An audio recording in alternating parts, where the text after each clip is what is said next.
All right, hello, welcome back to Unqualified Analysis, the NFL edition of Unqualified Analysis. It is Thursday, therefore that means NFL. And if you got that schedule down pat, you're a real one at this point. But hey, we have got week 3 to recap, week 4 to preview here briefly. One little headline to get up at the top, but we're going to get there in just a second. I'm your host, Caleb. You can follow me at CalebVUA. Bottom right-hand corner of the screen. Just go ahead, type that into Twitter, or just go ahead and hit the link in the description for the Twitter and go over there, follow me. Outside of that, not really a whole lot of housekeeping going on as far as things that need to be said. So, let's just dive right into this thing, shall we? Week 3 of the NFL. First and foremost, though, we do have one headline to hit up top, and at this point in the content schedule, so to speak, we're not really focusing a whole lot on headlines. It's a lot of the meat of the action here. The teams, the reaction to the teams, the way they play, where we see them going, all that sort of stuff. That's the beauty of football season. We don't got to worry about all that headlines and the pontificating. We can just talk about football, man. That's the beautiful thing. But every once in a while, there is a football-related headline that you just got to hit up top. And this one doesn't fit neatly into any of the NFL teams because it is a college story. So that's why we're getting this out of the way. So, UNLV quarterback Matthew Sluka. Sluka Doncic, one of the great nicknames in all of college football. He is a stud. He has lit up some teams so far this year, and they've played like a legitimate solid schedule for a G5 team. They're 3-0. Matthew Sluka's been killing it. Coming down the pipe today as I'm recording this, yesterday as you may be listening to this, it was announced by Matthew Sluka and his representatives that he would be taking a redshirt year and he would be leaving the UNLV program because of unfulfilled NIL agreements, compensation. He basically, the gist of the story was he was promised $100,000 to play quarterback at UNLV this coming season. So he signs that deal, he transfers to UNLV, expects that $100,000 payment, or really installments of the $100,000 payment to start coming in to his account, and get that little direct deposit every week. You make you feel nice and warm inside.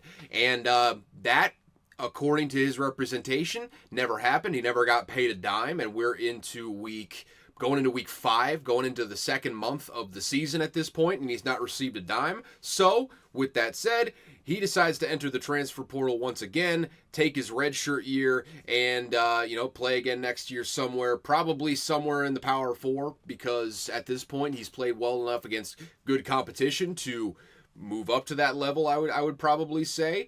So that's the reasoning why he left the program. Obviously, the starting quarterback of the team, the star player of the team at this point, the guy with the cool nickname, decides that he is going to abandon the team that is by the way, a legit group of 5 candidate for the playoff this upcoming winter, I guess you would call it, January, December. I don't know how they schedule these things anymore, but legitimate playoff contender. I mean, especially with their schedule, they were scheduling with an expectation that, okay, at some point, if the team is not great, then this is going to be a rough year. But if we are a really solid team and we can rattle off 11, 12 wins, we can put ourselves in the conversation here to maybe, have a little skin in the game, get a little, win for the program, so to speak, just getting your name in that spotlight. And I mean, just look at the schedule here real quick. I mean, we're going to next week. They've got, the Fresno State, the Bulldogs over there. Shout out to Bulldogs. Roughly the same sort of logo as Georgia, but we're going to move past that. So they have Fresno State this coming week. Solid group of 5 teams. They're 3-1 this year. They're not a bad football team at all. So that's a solid little test. And then after this coming week, they got Syracuse, Utah State. They're on the road at Oregon State. They got Boise State, which, again, you want to talk about a group of 5 contender for the playoff. That's probably your front runner after Matthew Sluka leaves. Then at Hawaii, never an easy road game. San Diego State, then at San Jose State, and then they close out the season with Nevada. So, I mean, you go through, and really that gauntlet in October, going Syracuse, at Oregon State, Boise State, I mean, that's really, that could have, if they win all those games, they're probably going undefeated this year. If they win that, I mean, those 3 games that I just talked about, Syracuse, Oregon State, Boise State. And to have your starting quarterback with that in front of you, a very winnable schedule, not an easy path by any means, but if you win out, you're in the playoff pretty much, or at the very least, you're in the championship game of the conference to basically go to the playoffs. So with that in front of him, for him to just quit, obviously people are upset. I'm a little upset at it, but it's a multi-pronged thing. We're going to get to it here in just a second, but people are upset about this, man, and they're railing on the kid. They're calling him a quitter. They're saying you're what's wrong with college football, which again, kind of agree with, but we're going to talk about that in a second. I want to preface this by saying that, I mean, it's understandable why he left the program, right? If you were promised a 6-figure salary, essentially, to go to a program and to play football, or really, take the football out of it. You're offered a 6-figure salary to go work at a company. Doesn't matter what the company does, you're just getting a 6-figure salary. It's exactly what you want to do, all that sort of stuff. You can kind of fill in the blanks with your own imagination. That's the beauty of imagination. But you get to this job, and you work for an entire month. You are expecting to be paid weekly or bi-weekly. And at this point, we are a month into the job, and you have not been paid a single dime. Rent is coming up due. You have no money to pay that rent because you're not being paid by your job. And when approached to pay that money, which I assume that Matthew Sluka's representatives did, if you were to approach the person who's supposed to pay that money, say you're going to the HR rep, you're going to accounting, payroll, whatever the department happens to be, you're going up to them and saying, "Hey, man, there must be a mistake here. I've not received a paycheck yet." And they're just like, "Oh yeah, it's coming. Just give it a little bit. Payments processing. Just come back in like a week or two, and we'll revisit it if it hasn't already been paid."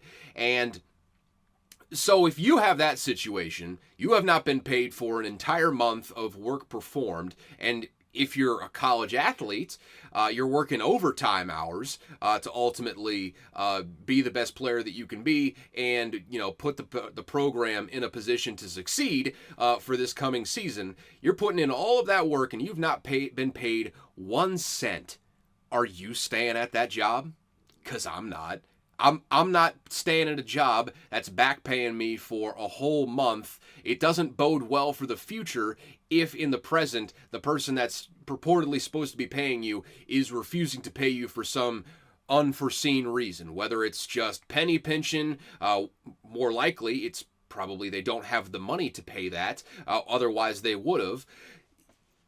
Either way, it doesn't bode well. You would leave that job. I would leave that job. Let's not lie to ourselves here. That's exactly what happened with Matthew Sluka here.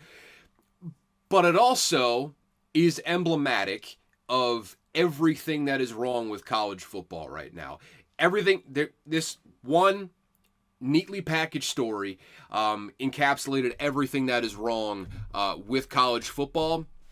And it's multifaceted. First and foremost, before we even get to the transfer portal of it all, first and foremost, the structure of having NIL collectives and just random boosters pay for players to come in, and schools don't have to pay a dime. It's good in theory for the schools because they don't have to pay, and assuming that everyone is an honest, an honest business person that is going to pay everything that they say they're going to pay, works great for the schools. They don't have to pay a dime out of their pockets. They still don't have to consider players employees or anything like that, and they're good to go. That's what it is in theory. In practice, since you're trusting a cadre of people that you really don't know, you might have a close business relationship to them because they're probably donating money to the school as well, but you really don't know these people at all. You're just trusting that a cadre of people, hundreds, if not thousands, probably not thousands, but hundreds of people that are paying players. You're just gonna kind of trust them to fork over cash when big NIL deals come through. In practice, sometimes, and you can ask Florida about this in the Jayden Rashada situation, sometimes you deal with people, and people come into your midst that if you don't vet properly, might not work in the best interest of the players, might not do business in a way that you would enjoy. And that is pretty much exactly what happened in this UNLV situation with Matthew Sluka not getting paid for a month of play in the season. Play and practice, that's not even counting training camp. He didn't get paid for any of that stuff, and that is part of the problem with this NIL collective sort of model. And it's not like NIL collectives are going away, but at the same time, the advantage of having the schools pay the players, novel concept, I know, though it looks like they're getting close to agreeing on some sort of model where schools pay players. Maybe we could have those schools fork over some cash to the players at the end of this whole thing. And at that point, it's guaranteed because it's through the school. If a school is not paying it's basically employees, they're going to include some sort of language to where they're not, just, keep them out of some legal loopholes here and there. But if you're seeing not paying your employees, that's going to not only look bad on the school and the program, it's going to warrant an investigation by the state authorities in all likelihood, the education-related state authorities to kind of, break this thing open and see what's going on in that thing.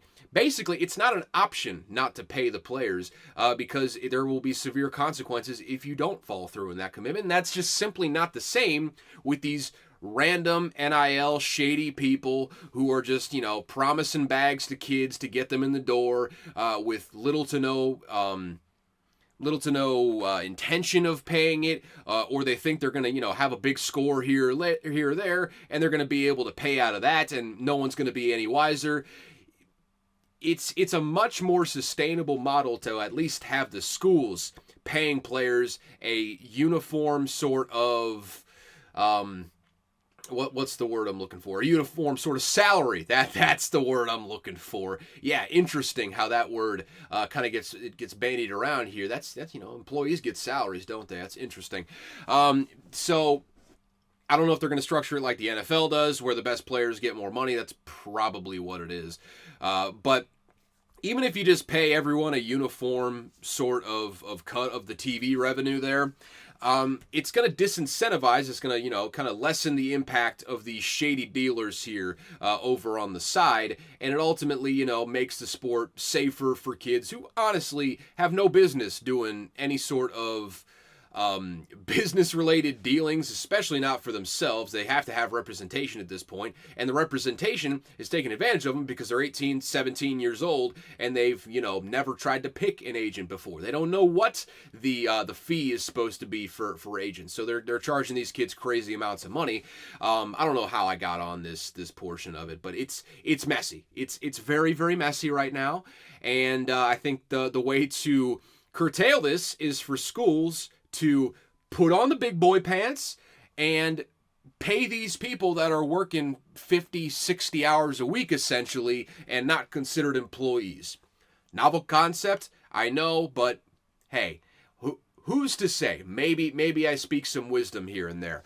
The other portion of this story that is emblematic of everything wrong in college football is the fact that a player like Matthew Sluka can be at one school his freshman year, have a good season, move his way up to the next school the next season, and then obviously a situation pops up. There should be special exceptions for special circumstances, I'll grant you that, but decides a month into the season, I'm just going to get into the transfer portal and I'm going to go somewhere else. Again, good reasonings for doing it, but the fact that players are allowed to move like this is really what's destroying college football at this point, particularly destroying the depth of college football. You're not seeing elite group of 5 teams like we did for years, and it's no coincidence that the last really elite group of 5 team was Cincinnati under Luke Fickell, but before the transfer portal really started becoming a factor. Ever since the transfer portal really became the focal points of getting players in the door and keeping players around, and the transfer portal before the transfer portal not having any easy sorts of outs. They'd have to sit out a year if they left, and I still think that that's a little extreme, but not having those rules anymore. What's to stop a player from having a great year at the group of 5 level and then deciding, you know what? I've always dreamed of playing at one of those big schools. I'm going to enter the transfer portal. I'm going to get a bag, and I'm going to go to the highest bidder at the Power 4 and play for maybe a championship here coming up. What's to stop any player at the Group of 5 level from doing that? And hell, not even necessarily playing for a championship. Maybe you're just trying to get up to the Power 4 level because you're a freshman, you're a sophomore, you're going to be in school until you ride this thing until the wheels fall off, so to speak.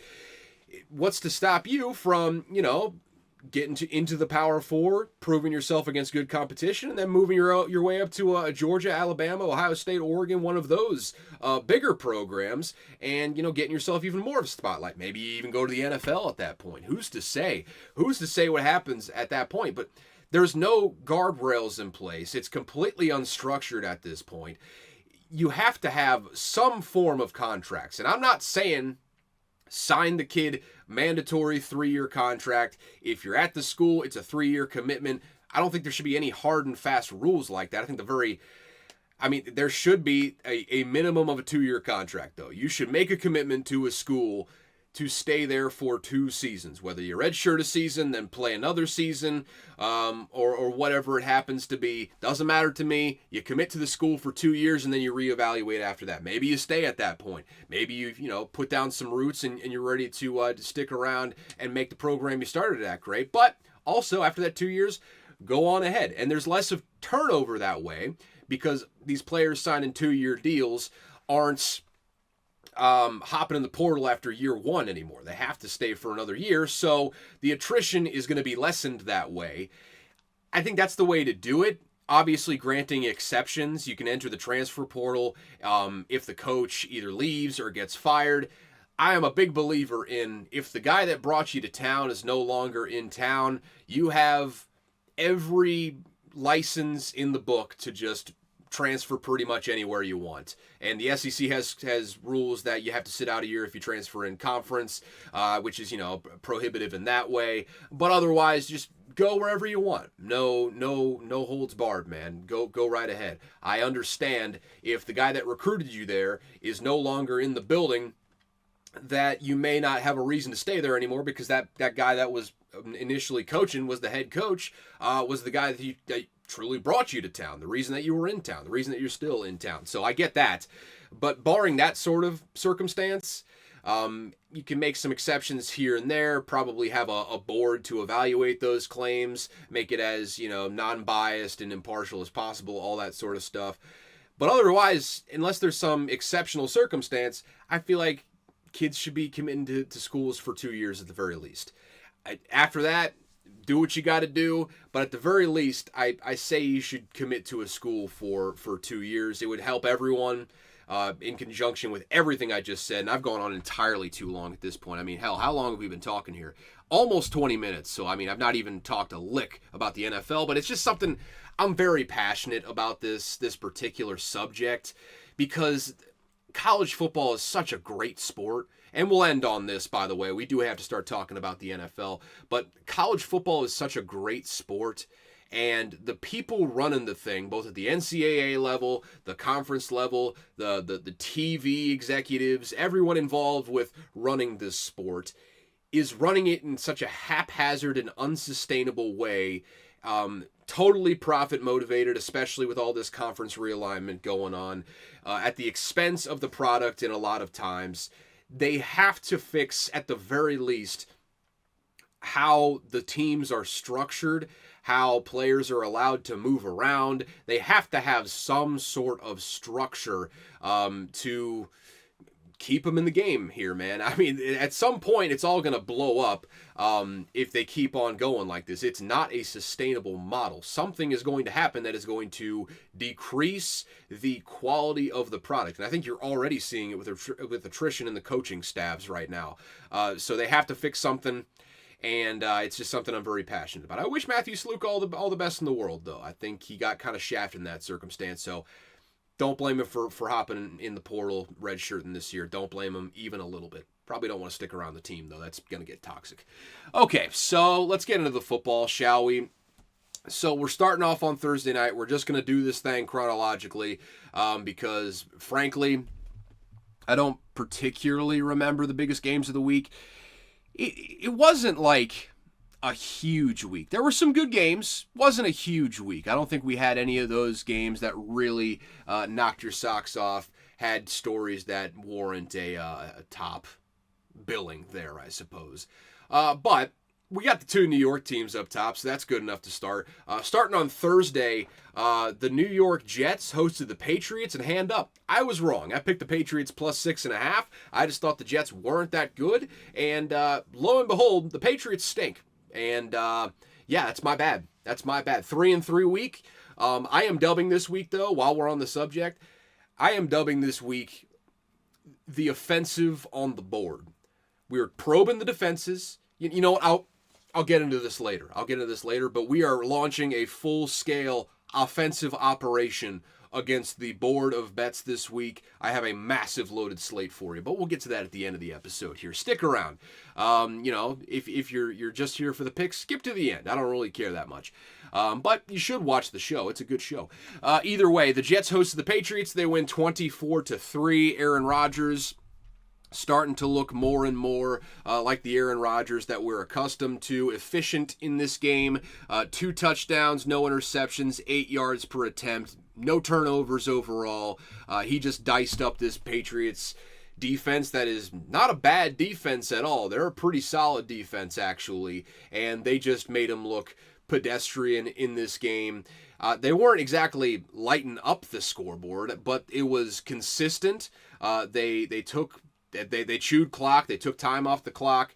Both running backs played well. I mean, Breece Hall had kind of a down game, but Braylon Allen, 5 yards per carry, 55 yards. You got a touchdown from Breece Hall. Overall, you're looking at 133 yards of rushing for the team. Patriots look good. I mean, obviously, Aaron Rodgers had a little thing on the sideline with Robert Saleh. I don't know. I don't really care about that at all. But the team looks good. I mean, they played a terrible Patriots team, and that offense, it's going to be a long season for you. If you're a Patriots fan, frankly, you deserve this after all the success you've had in my lifetime. But you just buckle in, probably buy a few extra beers on the weekend. It's going to be a tough one. Hey, look on the bright side. You could be a Mississippi State fan. Boy, that'd be a terrible existence right now. But, hey, take joy in that. Take joy in that you're not, okay? And it's going to be all right, but it's going to be a tough season for you. Offense is it's a rebuild. It's a full-scale rebuild. They're going to need 1 or 2 more drafts to really get this thing back rolling. You're going to need Drake May to start playing here at some point. Who knows if he's ready, but he's going to have to play here at some point to start developing a little bit. And hopefully you're going to be fine in the future. I don't know, but hopefully. The Jets, on the other hand, though, hey, man, we'll see what they round into. They're going to be a team that improves throughout the season. I just thought, week 3, maybe they're still kind of gelling together. I'm going to take advantage of this one. Didn't quite turn out that way. We're going to see steady improvement from this team going forward, though. The defense is still really, really good. They have probably the best corner in the entire league in Sauce Gardner right now, still on that team and on that defense. Quinnen Williams, I can go through the whole list again. Obviously, C.J. Mosley is hurt right now, so they don't have him. That stinks. But you do still have Quincy Williams, and he's a freak. He's a really, really good player, a really good linebacker. So, I mean, great players across the board on defense. Offensively, they just got to keep gelling at this point. They got to find some sort of consistent success on the ground. And again, you're facing a really solid Patriots defense, so you don't hold it against them too much. But, I mean, 4 yards per carry, that's 4 on the dot as far as yards per carry, maybe, a little under 4.1 or something like that. It's not impressive at all. And at some point, they're going to have to get that running game going in order to have some consistent offensive success, obviously. we'll see what the offensive line rounds into as well. This team is a work in progress. It's the best way to put it. They are a work in progress, and we're not seeing the final product yet. We won't see the final product for probably another 8-10 weeks, I would say. But at the end of the season, we're going to really know who this team is, and I think this team is going to be a really solid contender this year. I'm interested to see if Rodgers gets back going. Obviously, the mobility is, some rushing attempts in this game, some nice rushes. Be damned here. He's not as mobile as he once was, but the arm is still alive, and he can still, sling the ball accurately down the field. It seems like if they can put this all together, they can make a title run this year, and that's something I'm going to watch going forward. Aaron Rodgers, again, continues to improve. If he keeps doing that, watch out, folks. It's going to be a long season for a lot of people. Okay, so moving on to the second New York team, the Giants went on the road at the Browns. This was a stinky game, and there is a reason I stayed away from it because I didn't trust it. I didn't trust the nasty man, and I'll tell you what, that was a good decision because the Giants went on the road and they beat the Browns 21-15. Malik Neighbors is out of his mind right now. He leads the league in receiving yards. He's been an absolute stud so far. He's been everything as advertised and more. He caught 2 touchdowns in this game. He caught the only 2 touchdowns that Daniel Jones threw in this game. He's a really, really good player, and he is well on his way to winning Offensive Rookie of the Year if none of these quarterbacks come around right now. It's really impressive to watch, but on the other hand, he is the entire offense. There's not really anyone else on that offense that you can trust to get you a bucket when you need one. Wan'Dale Robinson will get you a lot of receptions. Devin Singletary is a fine enough back. Offensive line is still a disaster. The quarterback is not that good. Apparently, he's found out the formula of just throwing to Malik Neighbors, so that's a positive. You throw in Malik Neighbors' direction, things will probably go well. Every once in a while, you throw it to Wan'Dale Robinson and we'll be all right. Maybe you can get by with that, but he's not a very good passer. He's not. I feel like he's been a lot less prolific in the running game. Only 20 yards in this game on 8 rushes, so he's not been particularly impressive. The Giants, they're a bad team. Don't get me wrong. The defensive line is awesome. They're a bad team, though.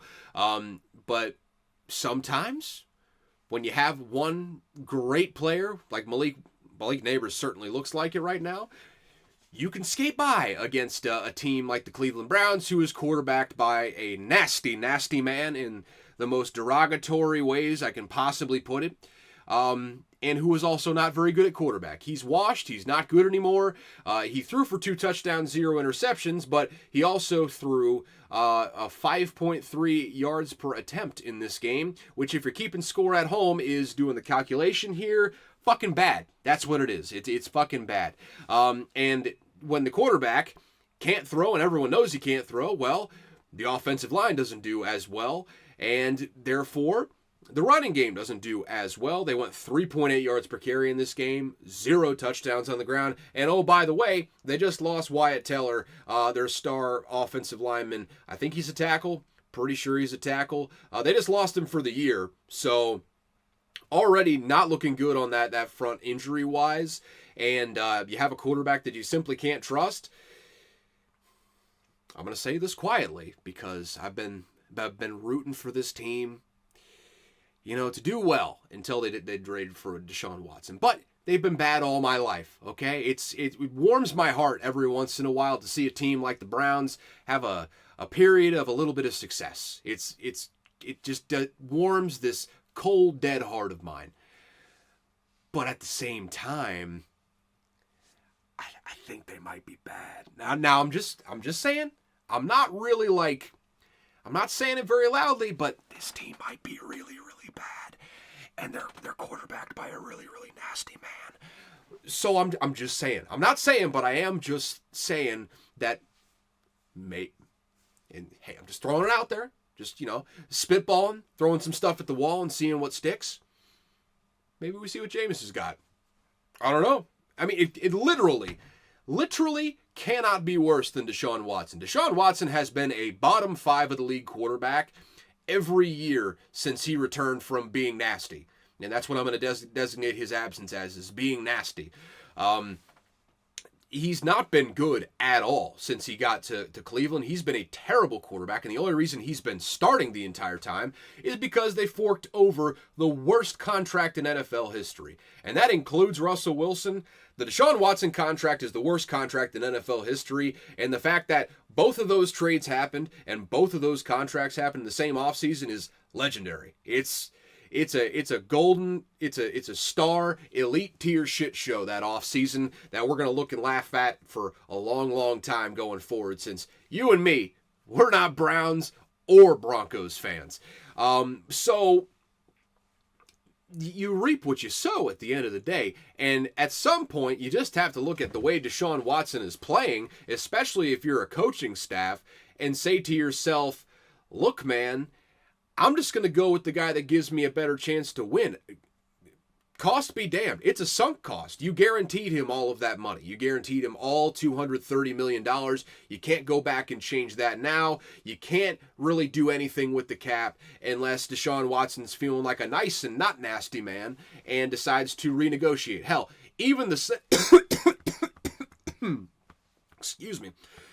Got a little catch in my throat. But hold that thought. I have to wet the whistle. Wet the whistle.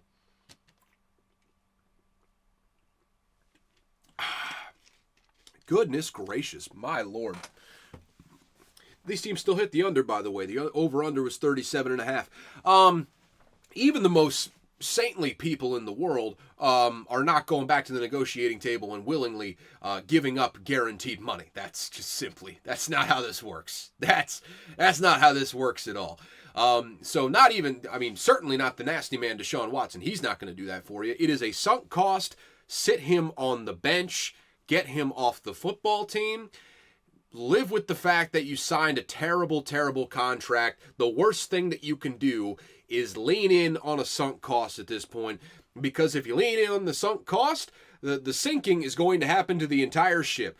Deshaun Watson is a whirlpool that you need to steer the ship away from right now. Otherwise, you're going down with that whirlpool. Jameis Winston, again, it literally cannot be worse than what Deshaun Watson is doing right now. Cannot. It is not possible for him to be worse, because I know Jameis Winston. He is not that bad. He is not worse than Deshaun Watson. I think he'd be an upgrade over Deshaun Watson. If you want to make a playoff run at this point, hard decisions have to be made, man. At some point, you got to have a meeting with ownership, the GM, everyone, and just be like, look, we can't win with this guy. We have to go a different direction.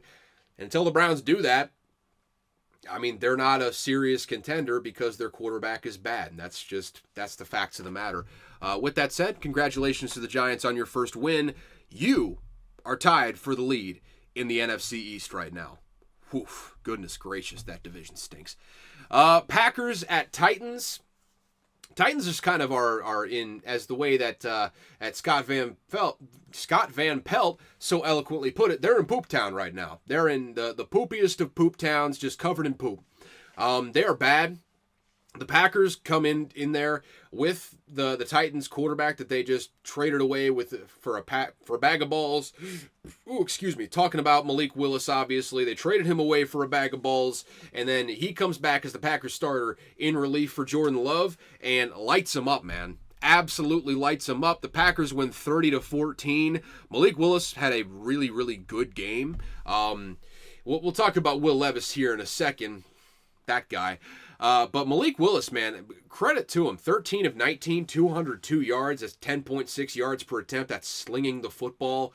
1 touchdown passing, 1 touchdown rushing.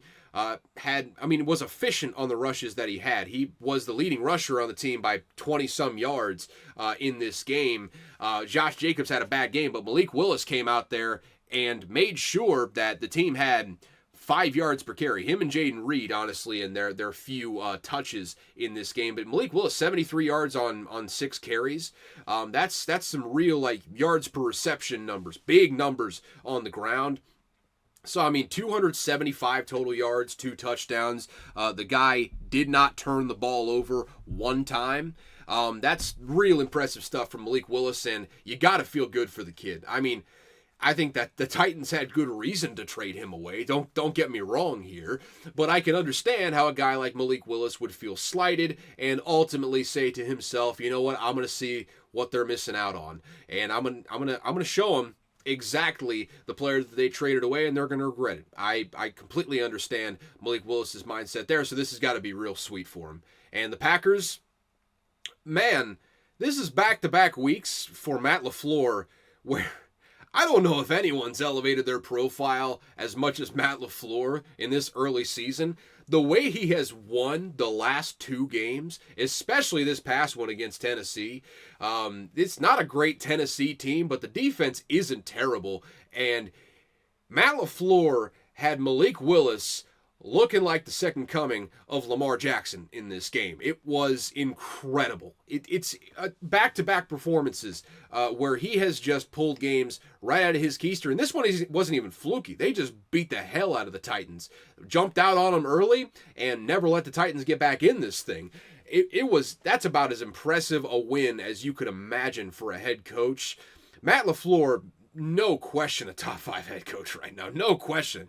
I mean, he might be right up there in the top 3 pushing for best coach in the league. I am more impressed with Matt LaFleur so far this season than anyone else, the way that he has molded the offense around no matter who is in there, whether it's Jordan Love, who you expect the offense to be great around, or whether it's Malik Willis, who didn't have a whole lot of career prospects before being put in this situation.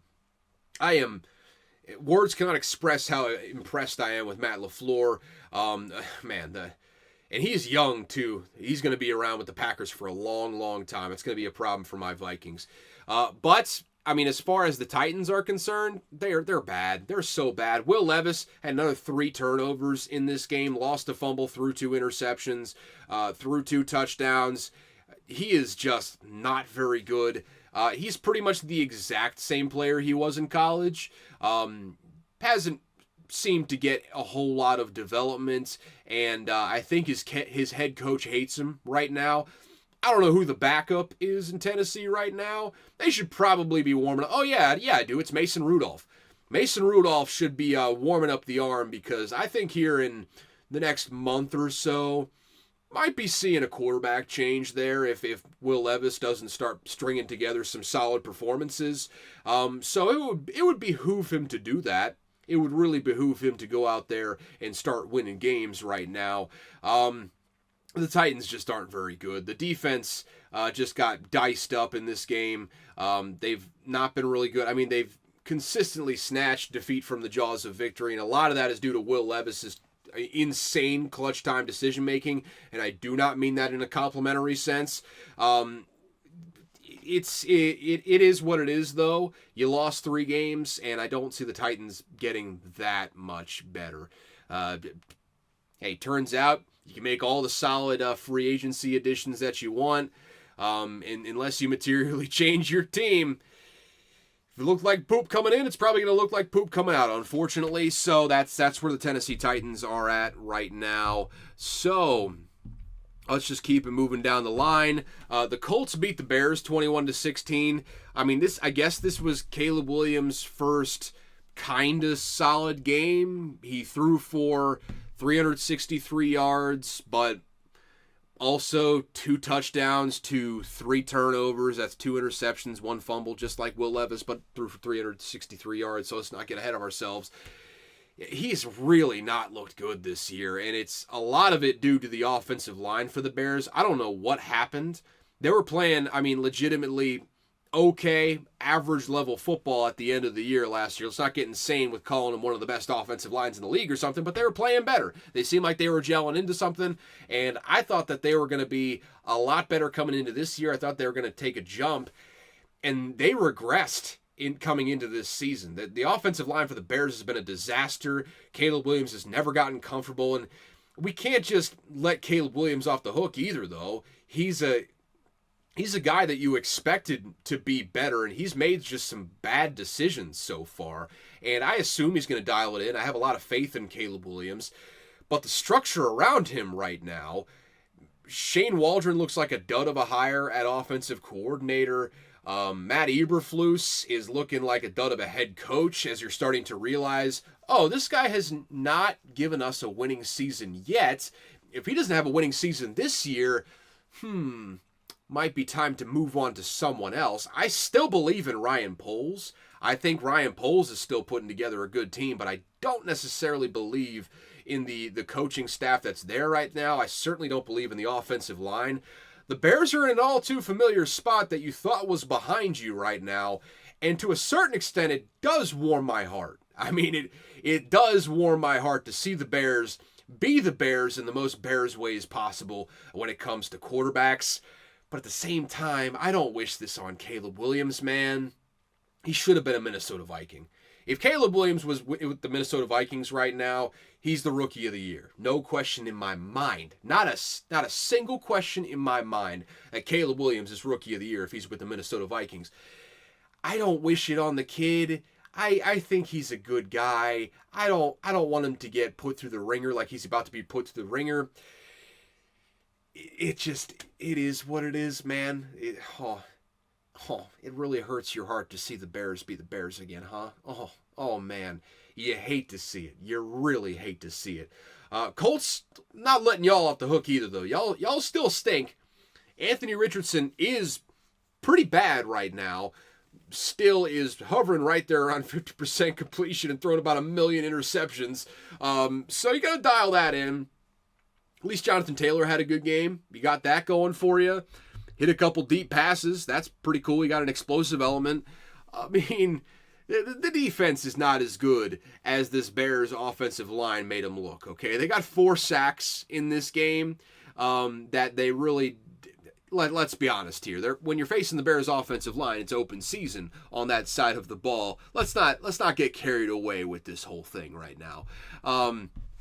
The Colts are still not good, but their division is also not good. Not good at all. I mean, Jacksonville and Tennessee are both in this division. They're probably both top 5 picks when this whole thing is said and done. Terrible teams. Jacksonville is somehow worse than Tennessee, which hard to do. I'll tell you that. Hard to do. Indianapolis, not a very good team. Houston is solid. Houston is really solid. They're probably going to run away with this whole division. But with Indianapolis still having 2 games against Jacksonville and Tennessee on the schedule, hey, maybe some stuff happens. Maybe you string together some wins. Do not be fooled by any wins that they pull straight out of their keister with the smell still on it. This is still not a very good football team. If they get to the playoffs, unless Anthony Richardson really hits a hot streak and shows you some flashes of an elite quarterback, which he has those flashes in him, they're just few and far between. If he puts together a whole Super Bowl run like that, maybe you make a run that way. But as far as the team is concerned, it's not really a playoff team. They just might ultimately get there because they're going to be playing a Charmin soft schedule after this. But that's that. Don't get carried away. I don't think either of these teams are very good, though. So, oh boy, I really should have hit this one off top because we're coronating a new contender this season, folks. The Vikings hosted the Houston Texans in one of the biggest matchups of the week. We're going to see the resurgent Minnesota Vikings coming out of the gates hot versus a team that we all expect to be one of the best teams in the AFC with one of the best quarterbacks in the NFL. And the Vikings host the Texans. A lot of former Texans on the Vikings. One particularly notable former Viking on the Texans. There's some, there's a little bit of intermingling there. Actually, 2 very notable former Vikings on the Texans, but I digress on that front. You're expecting a lot of emotion, a close game, and we'll see, may the best team win. That's not what happened in this game. The Vikings jumped out to a 14-0 lead, and they never looked back. They win this game 34-7. 34-7. They hold this retooled Texans offense to 7 points. Brian Flores is coordinating out of his mind right now. He is, I mean, I'm just going to say it. He's the best defensive coordinator in the whole damn league right now, and he is pushing forward a new era of defensive football. Make no mistake about it. Some of these things are going to be hard to copy, but if nothing else, I assure you that NFL defensive coordinators, offensive coordinators, just coaches in general can find a way to copy just about anything if they watch enough film. I'm telling you right now, Brian Flores is ushering in a new era of defensive football in the league with the way that he's been able to slow down these offenses, the multiple looks, the constant and unrelenting deception, the keeping the offense on the toes. The quarterback never gets comfortable when you're playing against Brian Flores with everything that he throws at you, all the misdirection, all of the simulated pressures, all of the real pressures to keep you worrying about those simulated pressures, the versatility of the players on the back end, specifically Josh Metellus, my favorite player on the Vikings. He is just a monster. If you never watched Josh Metellus play, do yourself a favor and go watch him play. I've said this before. He literally lined up at all 11 positions on the defense last year at some point. All 11 positions, and he'll probably do it again at some point this year because he's just that versatile and special of a player in that mold, if you will. But the concepts that Brian Flores is throwing together are next level. They're innovative. They're something that the NFL had not seen before last season, and at some point there will be adjustments. That's just the nature of the cyclical nature of this game. But for right now, the defense has the upper hand, and the defense is taking full advantage of that. And then you look at the offensive side of the ball. My guys, do you realize Sam Darnold threw for 4 touchdowns in this game? 4 touchdowns. I mean, 6.5 yards per attempt. We'll let that go because you threw 4 touchdowns, 0 interceptions. Another game with 0 turnovers. All you got to do is really throw the ball to Justin Jefferson and good things are going to happen. That's what he did in this game. Another 6 receptions, 81 yards, a touchdown. You get Aaron Jones involved. Aaron Jones, a guy, Kevin O'Connell has not had the level of back of Aaron Jones in this offense so far. He had something close to this with Dalvin Cook in year 1, and you saw what happened there. Aaron Jones, I would expect a lot of similar stuff from him here this season. It's a good offensive line. It's a really solid receiving core. It's, banged up right now, obviously. You want Jordan Addison to get back in there as soon as he's physically able to.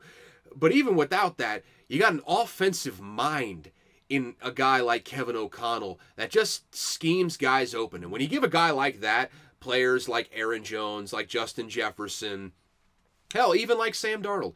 I'm not even going to include Sam Darnold in that, actually, upon further inspection. When you have special players that you can lean on a little bit more, it makes your job a whole lot easier. And when you're an offensive genius like Kevin O'Connell, he makes the job about as baby simple as it can get for the quarterback and Sam Darnold. Basically, you find the open guy and you throw it to the open guy. And sometimes, if you want to push the ball down the field, Justin Jefferson, not a bad option. Not a bad option. And sometimes, hey, if you see a throw, sometimes you got to rip it. Sometimes you do have to rip it, but you have to control that tendency because it will shoot us in the foot. And what's the main goal here, Sam? Don't shoot us in the foot. I'll tell you right now, though, I don't necessarily believe that Sam Darnold is going to keep playing like an all-pro level quarterback going forward because you heard how ridiculous I just sounded with that sentence coming out of my mouth. It's just simply not going to happen. At some point, there's going to be some regression to the mean. That being said, if he keeps playing like this, if he can put together one full season of play like this, who's to say he ever gets back to it again? He probably leaves somewhere for big-time money in free agency and goes to a place where he probably won't have those results again. But if he just does it for this one season and he can carry that all the way through, the Vikings are Super Bowl contenders, man.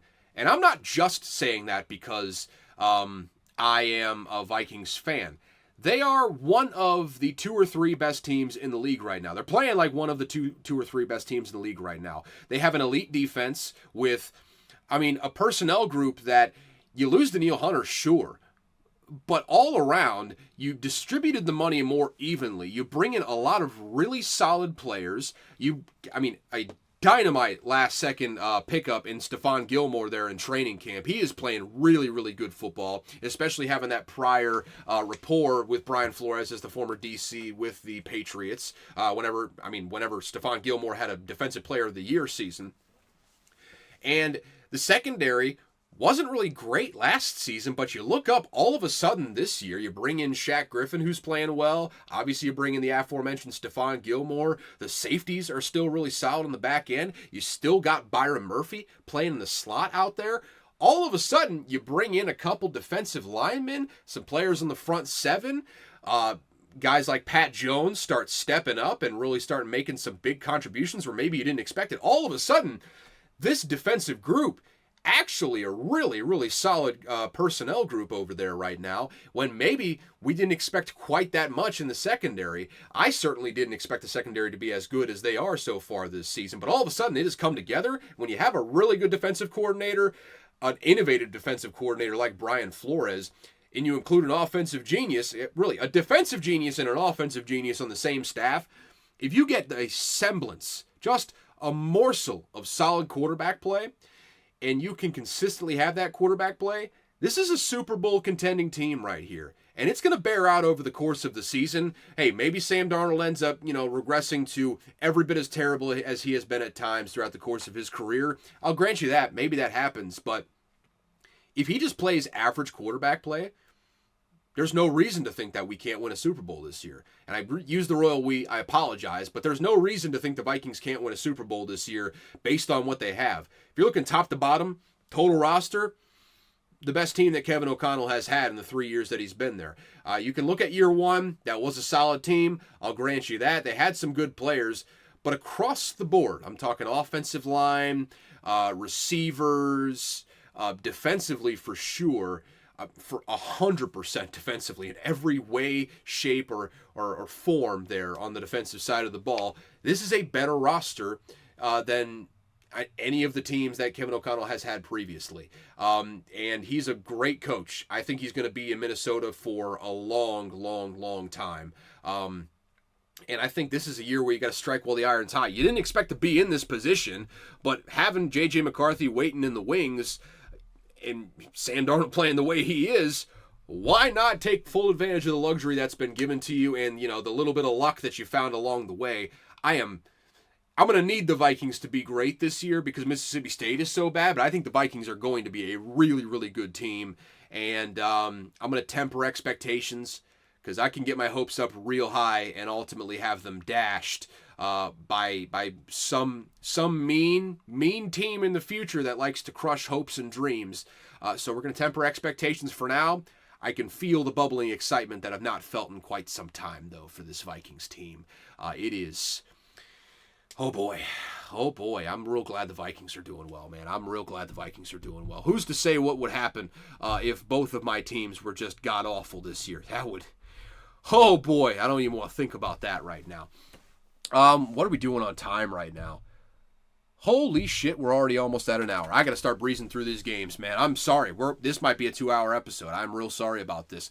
Eagles, they win 15-12 over the Saints. Saints offense, maybe not quite as good as we would have thought coming into this. Eagles, not a very good team, but Saquon Barkley is the best back in the league right now. And the defense... Who's to say what's going to happen on any given week? They played very, very well in this game. Maybe this is a trend going forward for that Vic Fangio squad. I hope the Saints can bounce back going forward. We'll see. They look pretty bad in this game. And we've seen teams that come out hot in the first 2 weeks and then, completely shit the bed. I do distinctly remember the year that, the Bears went number 1 overall. They traded that pick away for the Panthers to go take Bryce Young. You remember that, of course. That year where they earned themselves the number 1 overall pick before inevitably trading it away, they started 2-1 and then won, I believe, maybe 2 games the rest of the season. I think they might have only won 1. No, it was 2. I think they were 4-13 that year. But that is all to say, just because you start the season hot in the first couple weeks, that doesn't mean that you're going to keep that rolling going forward. So maybe the Saints were a flash in the pan. I hope they're not. I mean, the league is more fun when there's more good teams, of course, and I'd like to see the Saints be good. Just maybe never against the Vikings. That's all I ask. That's all I really ask. The Steelers beat the Chargers 20-10. Justin Herbert, I believe, aggravated his high ankle sprain in this game. Left. I don't believe he returned. Is that something to monitor? There's talk of maybe sitting him through the bye week, which, when is the Chargers bye week, by the way? Gotta see when that is. So, yep, they have an early bye week. So they have a bye week in week 5. So, that would mean sit him against the Chiefs and then ultimately bring him back against the Broncos coming out of the bye. I wouldn't hate that strategy. It's not like the Chargers are like a championship contending team right now. Don't tell Jim Harbaugh I said that. I think he would vehemently disagree, but reasonable minds would say that they're not necessarily a championship team right now. So there's no use in getting your quarterback killed back there. You're not going to probably win against the Chiefs anyways. If you're losing to the Steelers, I don't think you're going to win against the Chiefs, but hey, I might be proven wrong. I'm certainly not betting on that game because the Jim Harbaugh effect might be they win some of those games that they're not expected to win. But I think you can reasonably say you're going to be the underdogs in that one, and Vegas agrees. I can already tell you that right now. Why not sit them a week? I could see that happening. But ultimately, I think it's about 50-50.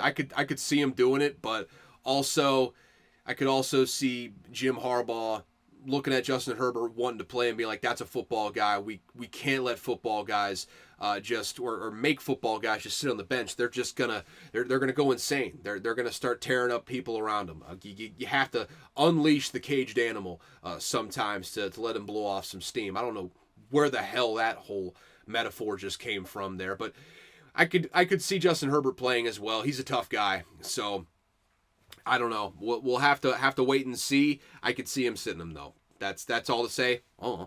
Steelers, on the other hand, they're 3-0. They're number 1 in the AFC North right now. Justin Fields, by the way, congratulations. You are the starting quarterback for the Pittsburgh Steelers, and I would just like to say I was right. Just put it out there. I was right. Justin Fields is the starter, and he's looked like the starter so far.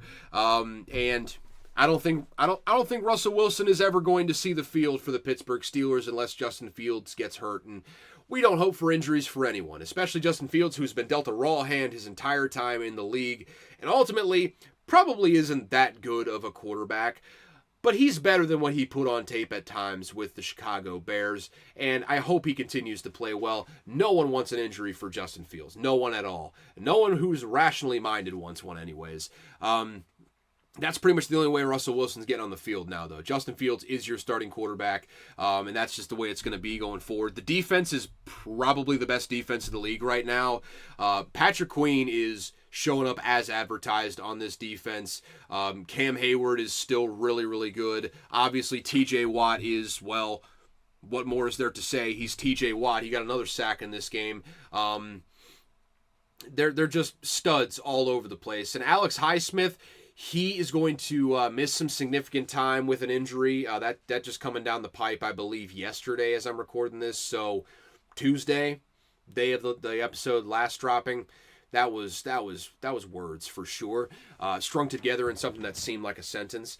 But even with Alex Highsmith not being in there, Nate Herbig had 2 sacks in this game. He's a monster. He's been coming on strong, and fans have liked him for quite some time.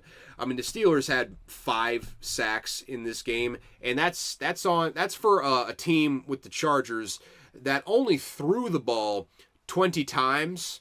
Only dropped back 25 times, and 5 of those 25 times were a sack. That is, if you're doing the quick math at home, carry the 1 here. That's 20% of the dropbacks that the Chargers had. It ended in a sack. So I'm just saying, maybe the Steelers' defense is the best defense in the league. That's my belief right now. And hey, maybe they finish better than 9-8. I don't know. These latest Tomlin teams always have the stink of 9-8 on them, and it still kind of does offensively. I mean, George Pickens is really the best option you have at wide receiver. Shout out to Calvin Austin. He had a solid enough game in this one. And if Calvin Austin continues to step up like that, hey, Steelers might be in business, man. They might be a legitimate contender in the AFC, but you still don't really have a long-term solution at quarterback. Offense is shaky. The weapons are not great. Backfield, solid, but the offensive line is still a bit of a work in progress. I'm not saying they're one of the great teams in the NFL right now. I'm not really even saying they're a championship contender, but I'm saying they're a playoff team right now. They're 3-0. I think they have a real shot of winning this division, too. I mean, especially with the slow start of the Ravens. The Chiefs, not the Chiefs, the Browns are out of it. I don't even really consider them anymore. Maybe we'll reevaluate that if and when Jameis Winston gets the full-time starting job there. Cincinnati is bad this year. They're not even close to a playoff team. Baltimore's really the only one that might give you fits, and you're already up 2 games on them right now. You've obviously scored less points, but they've given up 52 less points on the defensive side of the ball. The Ravens' defense is not as good as it has been, and the Pittsburgh defense is vintage this year. I think Pittsburgh, low-key, right now, they have the best defense in the entire division. They might have the best team in the entire division right now. And it's saying a lot because the offense, the pieces aren't that great. But I look at this team and I look at this defense, and this is a defense that can carry you quite a long ways, and I'm looking forward to seeing just how far they can carry them this year. I just don't think the AFC North is as advertised coming in. I think the whole division is down this year outside of Pittsburgh, who is up. And I think that ultimately will result in the Pittsburgh Steelers winning this division. We'll see if Lamar Jackson has anything to say about that, but I think he's the only one that's going to have anything to say about it at this point. I just truly don't believe in the Bengals. So, good win for the Steelers. Chargers, they're basically who we thought they were coming into the year, I would say. Going to be better record than maybe some people would have thought, but there's still a work in progress over there. Broncos pulled off a shocker this week, and this is another one I thought was a little stinky. Decided not to bet on it, and that was a good decision. Buccaneers got walloped at home by the Denver Broncos, who've looked hapless so far this year. 26-7, the Broncos get their first win of the season. Bo Nix runs for a touchdown. Doesn't throw for a touchdown, but also doesn't throw an interception, doesn't turn the ball over at all, and contributes in the running game. 5.2 yards per carry. And they were getting some good contributions on the ground in this game, and ultimately that's what won them this game. The Buccaneers defense is decimated right now with injuries. The offense looked okay in the running game. Passing game, Baker Mayfield had one of those Baker Mayfield games that he sometimes has where he, just a shade under 5 yards per attempt passing. 1 touchdown, 1 interception, not real impressive. Gets sacked 7 times, which is more of a product, I would say, of the offensive line over there, and just also the fact that he's not an elite athlete. Buccaneers might be in for some tough times. And New Orleans and Atlanta, they had some hiccups to start, but they're starting to round into form. They took the Chiefs right down to the wire this past week. I don't know, if Tampa Bay doesn't have a serious improvement in health, I'm just not sure that they're going to be able to win this division. It's a very competitive division this season, and it's not looking great for the Buccaneers right now. I don't want to overreact after week 3, but the health situation is very concerning to me right now. Very concerning, and it might ultimately be what is their downfall in this whole season. Okay, so Panthers, shouts out to them. They get their first win of the season, and they destroy an over. I think this over-under was in the 30s coming into this game. Panthers get the win 36-22. The Raiders are terrible. The Panthers are terrible as well, but the Panthers were less terrible in this game. Andy Dalton, shout out to the Red Rocket. I know his nickname is the Red Rifle, but don't do this at work. But go ahead and Google Red Rocket right now, and you'll know exactly why I call him the Red Rocket, because it's funny. It's real funny. Andy Dalton, though, 319 yards on 37 attempts, 3 touchdowns. I don't believe he threw an interception in this game either. Nope, no interceptions. 8.6 yards per attempt, which is basically that's basically what Andy Dalton has done I mean, every time he's come in in relief of someone in the past couple seasons, with going back to New Orleans even. I mean, in the brief stints that he's played with the Panthers, he's just done this every single time out there.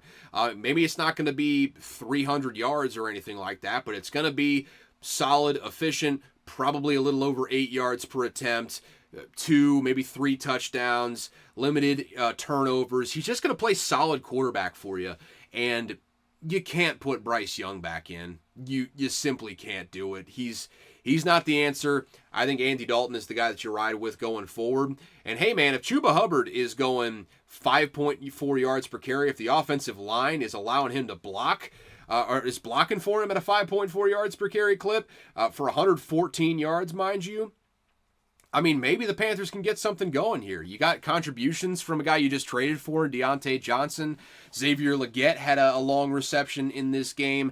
Adam Thielen did go on IR after this game with a hamstring, but did catch a touchdown. You're gonna have to figure that out weapons-wise without Adam Thielen being in there, but that's a this week problem. We're talking about this past week. We're dealing in the past right now. We're not worrying about the future.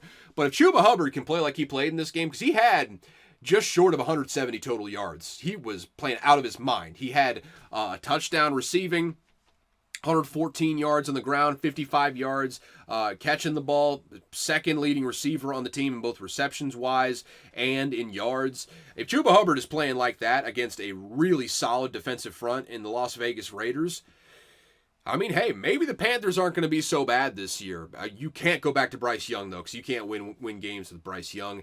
The Raiders, they're just bad. They're just a bad football team, man. Davante Adams, he has to be traded. And it's no slight to Davante Adams. He's still a great receiver. He's just trapped in hell right now for a receiver. It's not even purgatory. It's just straight hell. He's had no good quarterback play since he showed up. The closest thing he had was Derek Carr, and Derek Carr wasn't playing great with him there. But at least Derek Carr was able to get him the ball. No combination of Aiden O'Connell, Jimmy Garoppolo, or Gardner Minshew has been able to consistently get Davante Adams the ball.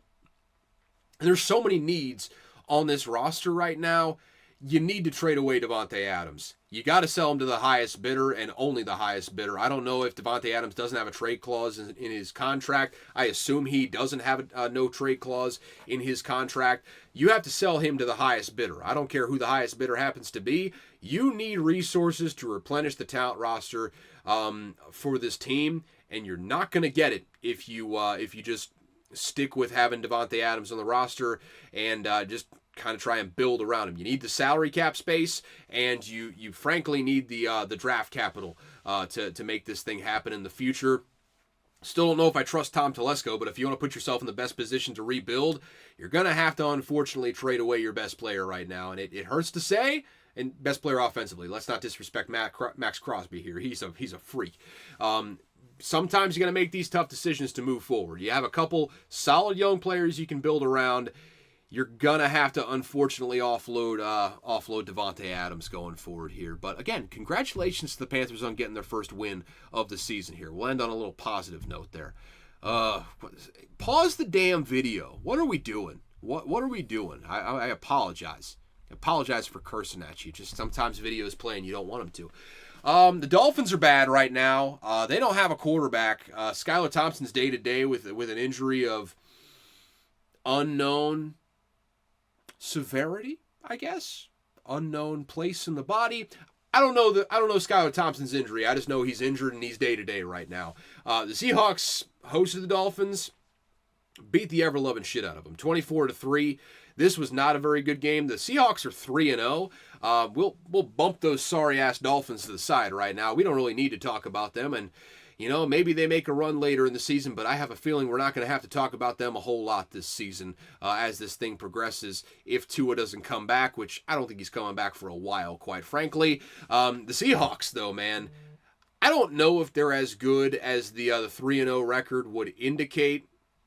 I think you would expect them to be scoring more points so far with the way that they've been moving the ball, and they just haven't done it yet.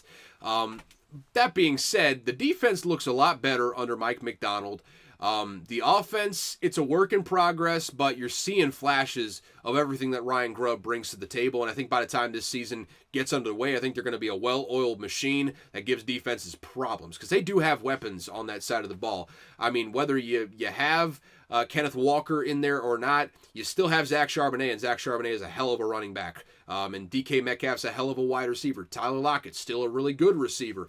Jackson Smith and Jigba ascending at this point. Former first-round pick starting to look like it in a way that he wasn't last season. So I love the direction that this Seahawks team is going. I think Mike McDonald has got something cooking over there, and I have no idea how long he's going to keep Ryan Grubb as the offensive coordinator. But I think you got to strike while the iron's hot while you got him. 3-0 right now. They are right up there at the top of the NFC West right now. Been a lot of teams beating each other right now, so they are all alone at the top of that division. And we'll see if they stay there. I still don't think they're a better team than the 49ers right now. But they're certainly looking like a playoff team right now, and we'll see what happens when they get there. All you got to do is get in and get hot at that point of the season, and things can happen in this NFL, man. That's what makes it so beautiful and so insane all at the same time. This was a matchup of two teams that aren't very good, I don't think. Or at the very least, there's one team that I don't think is very good. The Ravens go on the road at the Cowboys, and for 3 quarters looked like they were just going to blow them out of the water. The Cowboys made it look interesting at the end there. Ultimately, Ravens get the win, though, 28-25.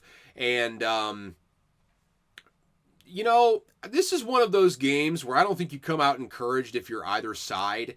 Like, you have some things to look for and some things to be happy about if you're the Ravens. Derrick Henry looked like the Derrick Henry that you signed in free agency, 151 yards and 2 touchdowns on the ground in this game. Lamar Jackson is still your quarterback. But in the fourth quarter, the Dallas Cowboys scored 19 unanswered points and almost came back and won this thing. They came up just short.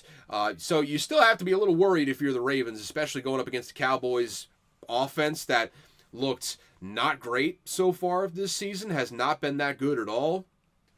And you made them look a lot better there in the fourth quarter. You had 3 really good quarters, but you just couldn't quite put it together there in the fourth. So even the Ravens, I would say, not a whole lot to be optimistic about outside of the couple really solid players that you have. Why is my phone going crazy? Doesn't matter. I need to block it out. I need to block out the haters, block out the lovers, block out everyone, really. Even the winning team doesn't have a whole lot to look forward to. If you're the Dallas Cowboys, though, whew, your one saving grace is that you're in a bad division. I don't think anyone's really that good in the NFC East this year, man.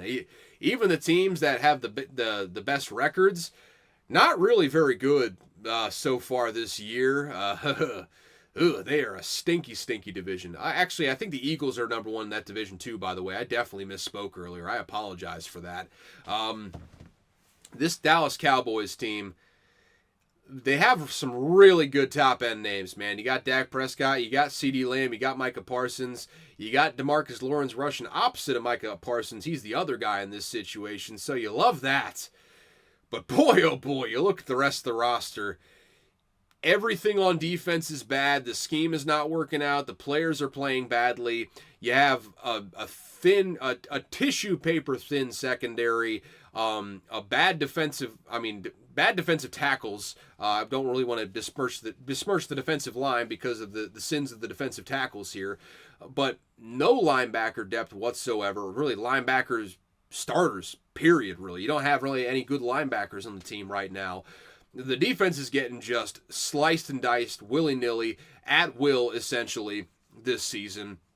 The offensive line is a disaster in a way that I don't really remember being for, years. It's been well over a decade, I think, the last time that the Cowboys' offensive line was this bad. You have really no receivers outside of CeeDee Lamb. It's just CeeDee Lamb and just a bunch of dudes that you hope step up and have fun at the end of the day. You have Dak Prescott, which is a plus, but this team is just not good. They're not. I don't see the defense coming around this season. Maybe have some flashes here and there with Micah Parsons being out there and DeMarcus Lawrence rushing opposite of him. They don't have the horses to. I don't even think they have the horses to make the playoffs, quite frankly. I think if they were in a different division, we're talking about a Dallas Cowboys team that might be picking pretty high in the draft. Again, their one saving grace is that they have both the the New York Giants, who they played this week on Thursday night, and the Washington Commies, who, by the way, we'll talk about them in a bit. Things to be optimistic about there with the Commies. You have those two in the division. You play them twice a year, both of them. That's your saving grace, but man, this team is just not good. They are in need of a real makeover, and they need to build depth that they do not have right now on this team in order to be something respectable. And they ain't got it. I don't think the Cowboys are a playoff team at this point, and maybe they prove me wrong going forward. They've done it in the past, but this team is just, there's too many holes. And even if they do find a way to string together some wins and make the playoffs, they're going to lose as soon as they get there. I can assure you of that. The Dallas Cowboys are not, I don't think they're going to the playoffs.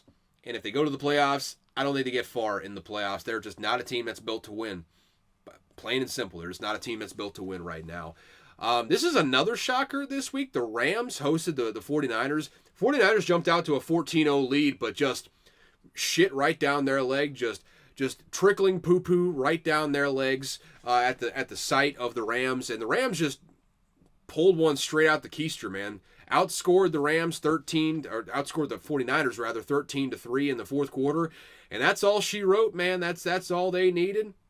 They get a big-time win in this game, and, I mean, they're 1-2. They're still not a really great football team with all the injuries they sustained, but they're 1-2 right now. They get a division win, but so are the 49ers. 49ers are 1-2 as well so far this season. So, hey, let's see what happens in that one. Weird game. The 49ers got some problems right now, man. They need some players to come back from injury and do it soon because times are tough. Times are tough right now for the 49ers. Christian McCaffrey, there is talk of Achilles tendonitis. He's going to see a specialist in Germany. Not generally a thing you like to hear from your star running back. Generally doesn't bode well for the season going forward. So you have that going on with your star running back that makes the whole thing go. Deebo Samuel is hurt right now. The offensive line is not really that great outside of Trent Williams, which what else is new? Defensively, they're pretty hit and miss this year. They're not as deep as they once were. They have some good names up top, but you just lost Javon Hargrave for the season as well. So they're even thinner on the front line and throughout this whole defense. Hey, the 49ers are looking a lot like the team that I expected them to be, man. 10-7. It just feels like a 10-7 season for them, unfortunately.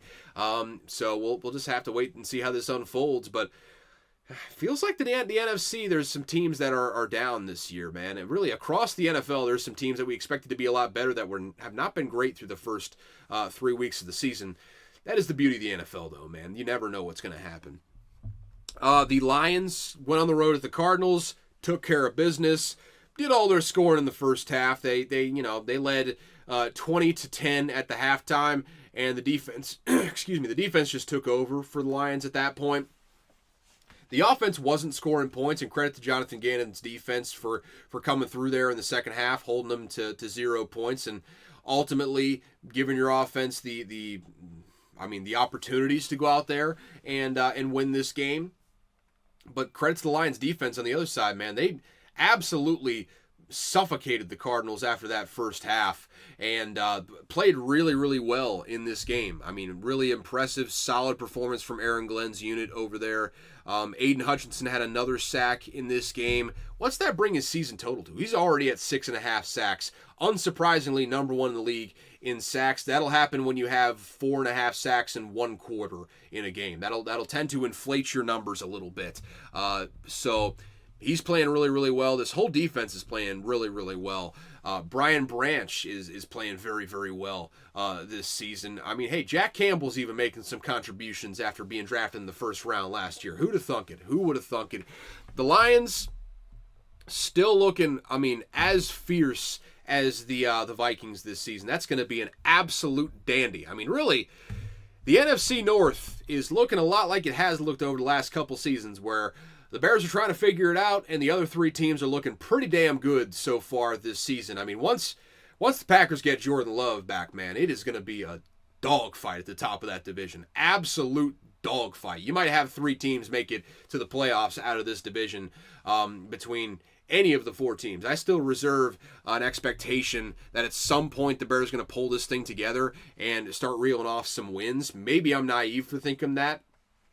It's not like I'm rooting for them to win. So, I mean, there is that. But the kitchen is hot in the NFC North, to borrow a Mike Tomlinism there. So, we got 3 games left. Let me get a quick time check. Hour 19. Not going to be avoidable here. We're going to be going long, unfortunately. But starting with Sunday night, the Chiefs go on the road to the Falcons. They improve to 3-0 with a 22-17 win. A little controversy down the stretch here. Maybe got the benefit of a no call on pass interference. Some would say the Chiefs benefit on no calls sometimes more than others. You could say that. Whatever, man. Just win the damn games if you're the Falcons. Falcons only scored 17 points in this one, so it's not like they were undeservedly having the game stripped from them. I mean, they ran for 3.3 yards per carry. Kirk Cousins was looking a lot like the Kirk Cousins that was there before he got over to Minnesota with the best coach that he's had in his career in Kevin O'Connell. He's looking a lot like that Kirk Cousins. Efficient enough, but is it really enough to get you the win down the stretch? Unfortunately, no, many times. And, I mean, Bijan Robinson less than 2 yards per carry. They didn't look great in this game. They certainly held Patrick Mahomes down to as much as you can expect to. Only 5.6 yards per carry. Got an interception off him. Really all you can ask for at that point. Rashee Rice had himself a hell of a game. Carson Steele, in relief of the injured Isaiah Pacheco, had himself a solid game rushing the ball, going on the ground there. So, I mean, it's not like you really held the Chiefs too much. The Chiefs are still trying to figure it out offensively. At some point, they are going to gel, and this is all going to work itself out. They just got to figure some things out right now. Falcons, I still think, are a solid team. I think once they get into division play, I think they still have every opportunity to go out there and win that division. The Chiefs is still the Chiefs, though, man. They're 3-0. They haven't looked particularly great, but the important thing is the defense looks maybe not quite as good as it did last year, but every bit as good as they need to be to let Patrick Mahomes figure this thing out on the other side of the ball. But don't look now. Maybe Travis Kelce isn't quite the player he once was, but they're going to figure this thing out on the offensive side of the ball at some point. And when they do, the Chiefs are still the Super Bowl favorite in my mind. They're looking for a three-peat, and that man at quarterback is the reason that they are there, man. And that defense is the reason that they are there. I still think this team is better than it was last season. I believe that in my heart of hearts, that this team is better than it was last season, and I'm looking forward to seeing what they turn into. I just hope we don't play them anytime soon. I hope we don't. Oh, wait. Did we already play them? No, we didn't, because they haven't lost the game. Yeah, and we don't play them this season, so we wouldn't play them until the Super Bowl. Thank God. We took them to the wire last season, but thank God, man. Anyways, Chiefs are 3-0. The Chiefs is still the Chiefs. If you take anything from this episode, take the fact that the Chiefs is still the Chiefs. Oh boy, man. You want to talk about the best team in the NFL right now? It is in Buffalo, New York. The Buffalo Bills are showing me a lot so far this season. And they did beat just another team that is in Scott Van Pelt's fabled poop town right now in the Jacksonville Jaguars. But they didn't even really let the Jaguars think they ever had a chance to win in this game. They won this game 47-10. Josh Allen threw for 4 touchdowns in this game, 0 interceptions, also ran for 44 yards on the ground. He is every bit of the second best quarterback in this league behind Patrick Mahomes. No question in my mind. He is an elite player. But the defense, man. The defense, they lost a lot more names than they lost production last year. Just remember that. Lost more names than production, and the defense is still playing really well. And you're having players step up like Dorian Williams. You had DeMar Hamlin's first career interception in this game. They've got some really solid players up and down the roster, man. They had 5 sacks in this game. And that was a well-distributed 5 sacks too. I mean, you had 5 players get 5 sacks. So it was a well-rounded effort. It's something where they got a lot of pressure on the quarterback as well. And yes, you were playing the Jaguars, but the Bills dominated the way that great teams dominated in this game. And when you have a quarterback like Josh Allen, you have a defense playing as well as they are, they're going to run away with that division. I think ultimately right now it's shaping up for the Bills to get the 1 seed in the NFL. I think the Chiefs are probably going to be right there with them, quite frankly, with how bad the rest of their division is. The Bills, man, the ceiling is the roof, in the words of the great Michael Jordan, man. The ceiling is the roof. They are legit. They are legit right now. And this might be one of those years. Josh Allen, what are you going to do? What are you going to do this season? Because it seems like it's all out in front of you. You got an easy path in the division, relatively speaking. You got it all out in front of you. What do you do with the hand that you have been dealt? Because you've been dealt a couple high cards here, man. We'll have to see what the 3 cards are. The other 2 cards are when they flip up on the table. But it looks like the first card is falling pretty much in your favor. What do you do, Josh Allen, going forward? Because this should be a Super Bowl contending team this year, man. Boy, oh boy, the Commanders, 2-1 right now. They win against the Bengals, 38-3. We'll talk about the Bengals in a second here because, boy, are they bad. But the Commanders right now, dude. Get this stat line here because it's insane what Jayden Daniels did in this game. He had 3 total touchdowns in this game. Not crazy numbers running the ball, but good enough. He got you yards when he needed to get you yards. He got you a touchdown in this game where he basically just walked in. 3 total touchdowns, 2 incompletions, 0 turnovers. Let me say that again. 3 touchdowns, 2 incompletions, 0 turnovers. That's like, I hate to compare him to a ghost of Redskins past here, but that's RG3 in college numbers right there, man. That's like crazy efficiency in a way that I don't think some of us thought that he would be able to do with the offense that's around him. I mean, Terry McLaurin's looking fantastic with Jahan Dotson out of there. Luke McCaffrey's really stepped up in this offense. Zach Ertz is looking solid enough. Obviously not the Zach Ertz of old, but he's looking really solid. Noah Brown is stepping up. Austin Eckler is out this week with a concussion, but you're getting contributions from him. Brian Robinson's just coming off of the best game of his career the previous week. So there's a lot to like. There's a whole lot to like from this Washington Commanders offense. The defense is still going to lose them a lot of games this year. Let's not get too ahead of ourselves. But it looks like you might have gotten the best quarterback in the draft in Jayden Daniels there at number 2. He is looking like everything as advertised, and he's playing against one of the worst defenses in the NFL with the Cincinnati Bengals. And again, we'll talk about them here in just a second. We'll just table them for right now.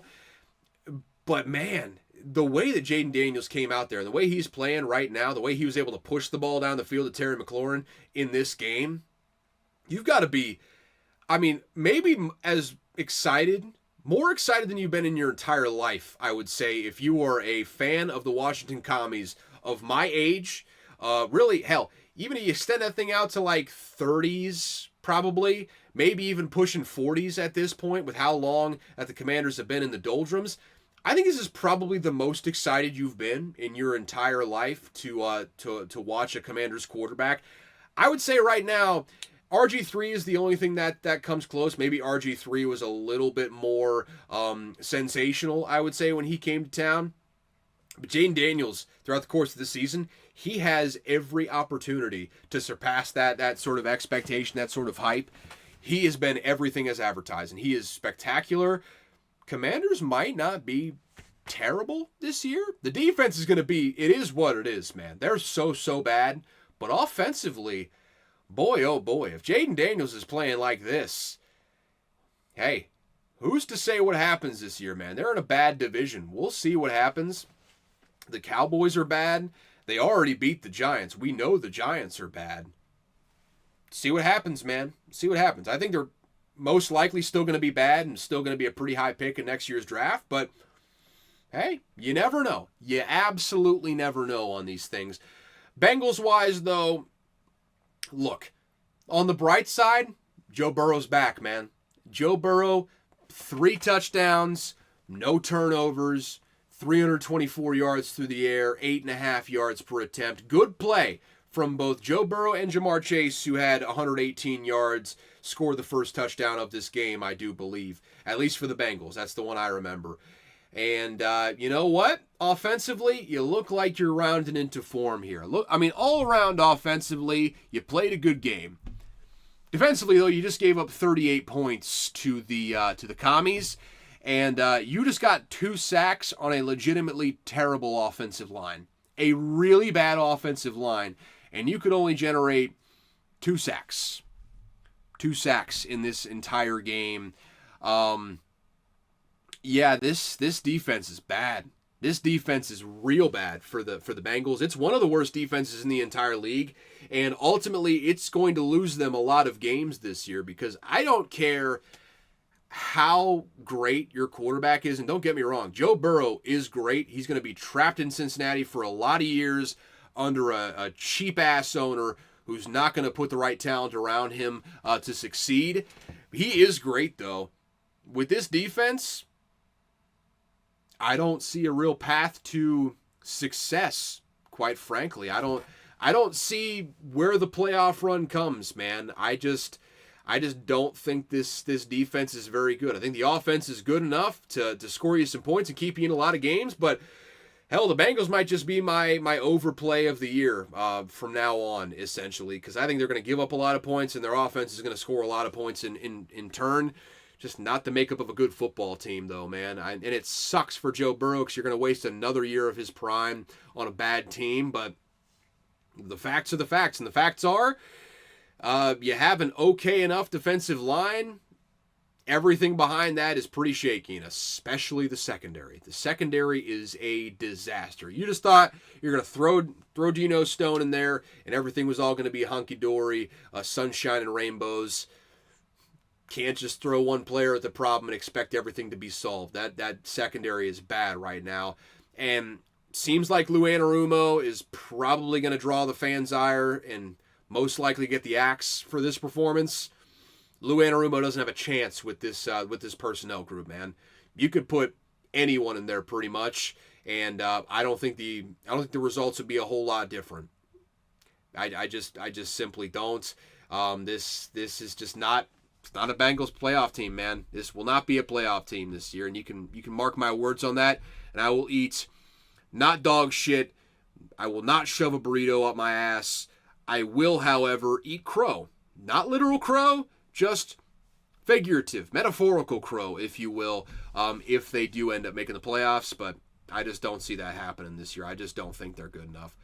Okay, so that's the last game of the week. Let's just quickly run you through the NFL slate here and just make sure nothing important happened. Nope.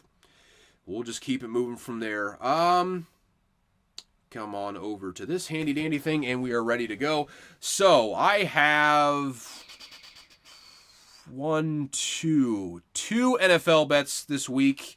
I'm shying more away from the NFL bets. There's just so much more value on the college board that I'd be a fool not to push my chips into that silo here until I really get a great feel on the NFL season. But enough dilly-dallying. We are a crisp hour 32 in already, and I'm in the interest of getting you out of here before the hour 40 mark. Let's just run through this real quick. So, Cowboys-Giants Thursday night. Cowboys are favored by anywhere from 5.5 to 6, depending on the sports book. I'm tempted to take the Giants in this one. If I had to make a pick, I'd probably pick the Giants with the spread. Cowboys to get the win. There's a real chance the Cowboys blow them out in this one. If you check the recent history of this matchup, it's not been favorable for the Giants. So staying away from it. But if I had to pick, I'd pick the Giants, quite frankly. Jets are on the road the Broncos are on the road at the Jets. Jets are favored minus 7.5. It feels like they just want you to take that Broncos cheese there, and I'm simply not going to do it. I would lean the Jets. If I had to pick, I'd pick the Jets. I'm not putting any money on this game, though. Over under 39.5. Don't even really. What we're going to do with the over unders is I'm only going to bring them up if I think there's value there. You can go look up the over unders yourself, find out, but we have to breeze through these things right now, okay? Okay, so here's one I did bet, and I actually bet it earlier than one may have advised because the numbers actually moved down. Did not bet on the spread in this one. It's Bengals at Panthers. Bengals favored by 4 in most places. You can still get a 4.5 over at FanDuel for the time being. If you want to place your bets over there, that's if you're wanting to place your bets with the Panthers specifically, probably your best place to do it. I'm staying away from the spread because new QB bump. Who's to say how the Panthers play this week? I think there's a good chance they win, but there's no guarantees in that. The Panthers are still a bad roster. They're just also facing a really bad defense. So we'll have to see on that front. My value here is in the over-under. I bet the over-under at 47.5. It's the first pick of the week here. So I bet him at over 47.5. The line has actually moved down to 46.5 over at FanDuel right now. FanDuel and ESPN Bet have a 46.5 for you. I would jump on that, man, because I don't think the Panthers defense can stop the Bengals at all, and I certainly don't think the Bengals defense can stop literally anyone. And I think, seeing what Andy Dalton just did last week to a better Raiders defense than this Bengals defense is, I'm taking the over here. I think this is going to be a fun game, a lot of points, and I think it's going to be a close one at the end. If you're making me pick, I'd pick the Panthers. I'd pick the Panthers, but I'm not betting the spread. I'm betting that over-under at 47.5. You can get it at 46.5, though. That's good. That's good right there for the people. Okay, so Eagles at the Buccaneers. Eagles are favored by 2. You can still get a 1.5 at FanDuel. I guess I'd lean the Buccaneers in this one. I just don't know if either of these teams are all that good right now, especially with the injuries for the Buccaneers. Yeah, if you're going to make me pick, I'd pick the Buccaneers at the +2, but I don't feel real confident in that right now. Rams are at the Bears. Bears are favored by 3 in most places, 2.5 over at FanDuel for the time being. That's juiced pretty heavily to the 2.5 right now, though, so you might want to run and get that if it hasn't already moved to 3. I guess I would lean the Bears just because the Rams are so bereft of talent right now due to injuries. I wouldn't feel good about that. I'm not going to bet on it, but that's the lean.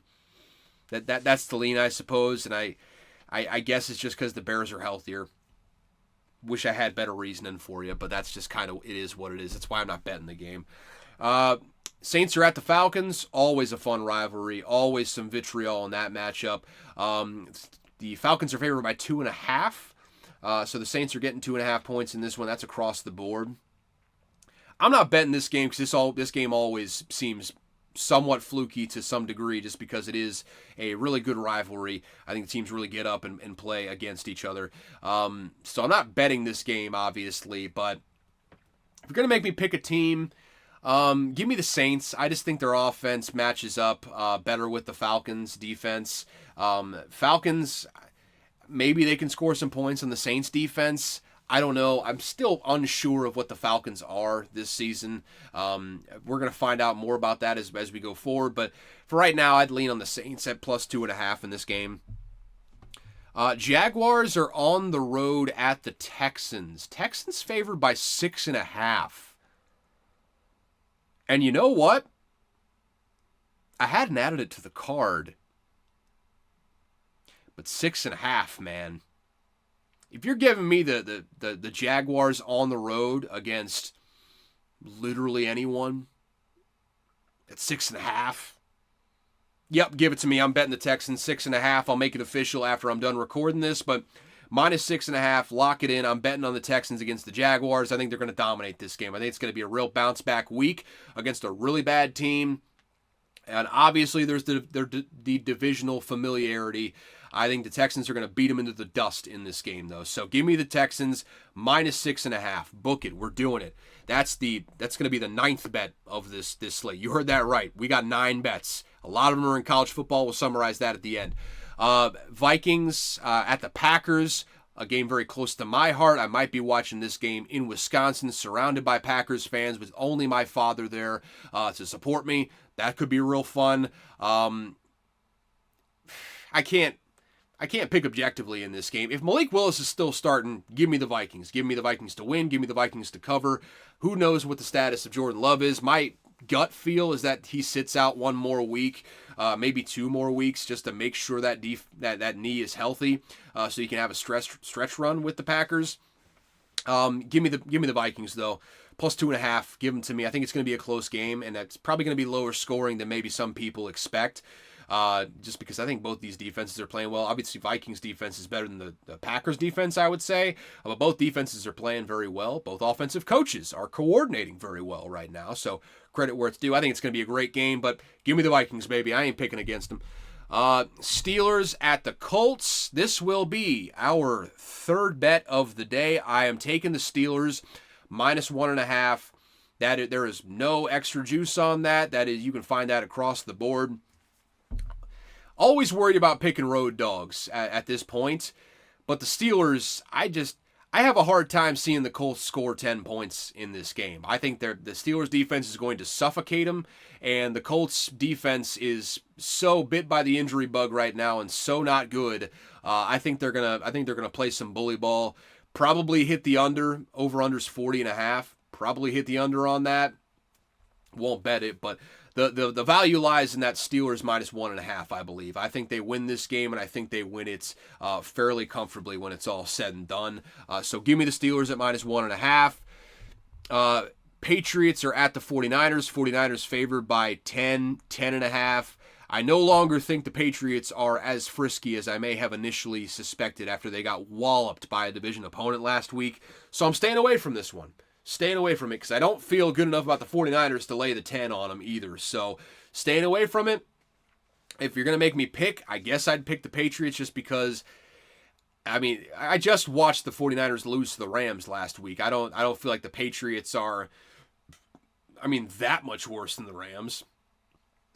So, yeah, give me the Patriots, I believe, on the spread. Still give me the 49ers to win, but give me the Patriots on the spread, but... Excuse me, I'm hiccuping up a storm right now. I don't have any great feel on this game betting-wise, though, so I'm not betting it. And that's the way you should do it. Cardinals are hosting the Commanders. Cardinals are favored by 3.5 right now.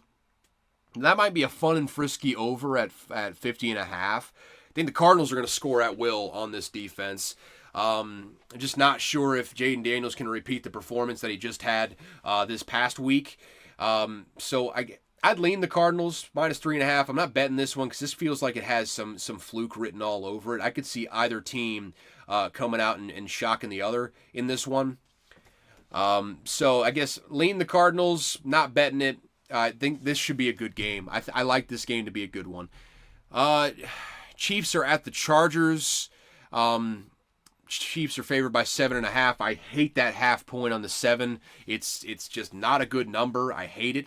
But it is what it is there. If you're going to make me pick the game, give me the Chiefs. Jim Harbaugh's just got a way of mucking up games, man. And it feels like in those games where you muck it up, sometimes it's closer than you may have expected going in. So I'm not betting the game, but give me the Chiefs if you're going to make me pick. Browns at the Raiders. Raiders are favored -2. You can get a -1.5 actually. No juice on that at all over at FanDuel. And that's the only place you can get it too. So that's a good commodity. It'll probably be around tomorrow if you're wanting to bet on the Raiders. And I'm not going to bet it, but so long as Deshaun Watson is the quarterback, I'm not gonna bet the Browns, man. I'm not gonna pick the Browns. So and it's purely based on football play too. We don't even have to worry about the personal stuff right now either. I mean, it's just purely football based decision. Browns stink with Deshaun Watson as quarterback. I don't know how I forgot his name that fast.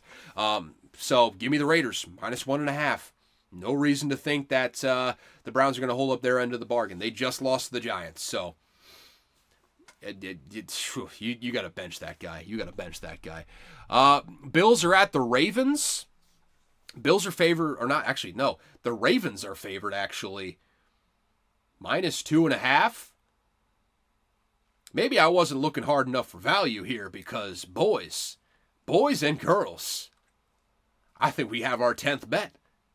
Bills +2.5, Sunday night, book it. We're taking it. We're betting that game. I think the Bills are significantly better than the Ravens. I think they should be a road favorite in this game. I think the line is wrong. I think the wrong team is favored in this game. Give me the Bills +2.5. I'm taking that and I'm running to the bank. Bet responsibly, by the way. Nothing is a guarantee when you're betting, quite frankly, so bet responsibly. +2.5 Bills, we're taking them. Love that bet a lot. And then you got the two Monday night games. Once again, we have, well, at least this other one might be close. It's just going to be sad. So, close, sad game. Can I interest anyone in a close, sad game next Monday night? Titans-Dolphins? Boy, this game is gross. I mean, at least I know who the Titans starting quarterback is going to be, so give me the Titans +1.5 over on FanDuel. I think it looks like they're +1 everywhere else. Boy, is that a stinky garbage game. But you got a banger here in the second half of it. We got Seahawks at Lions. This game always has fireworks. I am so excited for it. It is. I think we're going to have another good one on our hands, folks. And if the previous matchups are any indication, bet the over. It's 46.5 right now. I'm probably staying away from it, but if you feel like it, go on ahead. The trends would be in your favor for doing that. So, with that said, that is next week's slate. Let me round up the bets that we have in so far. So, in addition to the two new ones that we just put in there, by the way, I forgot I didn't even pick the night game there on Monday night.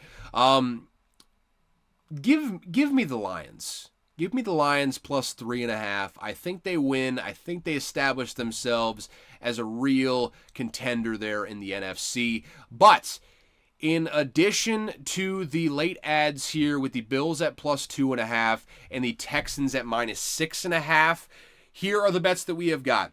We're on Louisville +6.5. I think there's a real chance that they win that game, and they're hosting. Actually, no, they're at Notre Dame, so that's why the odds are so long. But I like Louisville to cover in that game.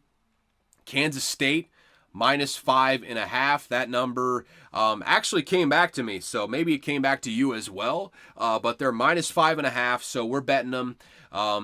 Just patience pays off sometimes, I suppose. Iowa State -13.5 at Houston. They're going to destroy Houston. Houston's a terrible football team. Colorado, UCF, over 63 points. I don't think either defense is very good, and I think both offenses are very good. I think that's going to be a high-flying, high-scoring game. We're going to have a Big 12 Classic in this one. Give me the over at 63.5. Now we are getting into the NFL bets. Actually, no, let's round out the college bets because there's two more that I forgot to mention there. So, Indiana -6.5. That number may or may not be there. It might have moved to 7, but if you're going to give me 6.5 for Indiana on that one, I'm taking it. I think they're going to beat Maryland fairly comfortably. Miami -18.5 versus Virginia Tech. Virginia Tech is completely outmatched, and Miami's a national title contender. I think they crush Virginia Tech into dust in that one. Then we get into the NFL bets. Obviously, Bills +2.5. Texans -6.5. We've already been over those. And Bengals, Panthers over 47.5. You can get a better number on that now. You're welcome. You're very welcome for that. And then Steelers -1.5. So that is 10 brand spanking new bets. We are launching an all-out offensive on the board this weekend. We probed the defenses. We saw where the weak points were. We bad energy saver turned on. Okay, I have to wrap up this episode soon. But we found the weaknesses in the defenses. We did our reconnaissance. Now it is time to concentrate resources and launch a full-scale offensive on the board. May we be profitable. May you bet responsibly. Don't bet money you don't have. I cannot stress that enough. The reason I'm going hard at this board is because I have the money to do so. So make your own evaluations on that front. That being said, thank you for tuning in to Unqualified Analysis. That's the show. I apologize for it being so long. We ended up going an hour 48. Holy shit. This episode's entirely too long. I apologize so much we haven't had a long episode like this for a while, but in the interest of cutting it short, we do this twice a week. College football on Tuesdays, NFL on Thursdays. You can find us on most of the platforms. Just go listen to it. Subscribe wherever you're listening to it. Share with a friend. Share with your family. If you want to contact me, contact the show. You can either do the email at unqualifiedanalysis@gmail.com or, shoot me a DM on Twitter where you can follow me at CalebVUA. As always, thank you so much for tuning into Unqualified Analysis, and I've got no clue what I am talking about. Messed up the order, but ultimately pulled it off. With that said, one thing that I learned this week, another one fresh off the presses, this one coming to us via my favorite college football podcaster, Josh Pate. The last time Alabama football was an underdog at home before their upcoming game against Georgia, where I believe they're a 2-point dog at home. The last time that happened was 2007. And that same year, their current leading wide receiver, true freshman, stud, 5-star, Ryan Williams, was born. Good Lord. It has been a long time. It has been a long time. That fact blew my mind, and I hope it blew yours as well. I'm going to go edit this thing, probably eat some food, and get it posted. So enjoy the weekend of football, folks. Offensive on the board. Full scale. Military action on the board right now. Let's go make some money. Let's have a good weekend. I will see y'all on Tuesday. Peace.